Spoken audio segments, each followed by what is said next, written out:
आज के वीडियो में बात करने वाले हैं खेसारी लाल यादव के नए गाने के बारे में। आप लोग जान रहे हैं कि सावन में उनके बहुत सारे प्रोजेक्ट आने वाले हैं और उनके बहुत सारे चैनलों से आने वाले थे, लेकिन किसी से नहीं आ रहे हैं। और किस चैनल से उनका प्रोजेक्ट आया है और किस किस चैनल से आने वाला है, सब कुछ बताने वाले हैं आपको। आप वीडियो को लास्ट तक बने रहिए और चैनल को सब्सक्राइब कर लीजिए। तो चलिए वीडियो को शुरुआत करते हैं कि खेसारी लाल यादव का एक नया गाना आने वाला है जिसका नाम है बम बम लगातार, जो कि ग्लोबल म्यूजिक जंक्शन से आने वाला है। आज उसका टीजर छोड़ दिए हैं, कल वो गाना भी आने वाला है और इसमें उनके साथ रक्षा गुप्ता फीचरिंग की हुई है।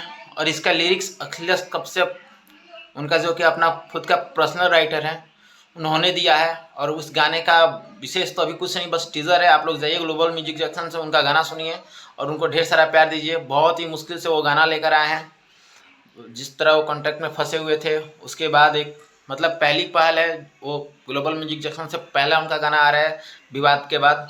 तो आप लोग जाइए, ढेर सारा प्यार उनको दीजिए, दुलार दीजिए और कल का इंतज़ार कीजिए क्या गाना है, कैसा गाना है।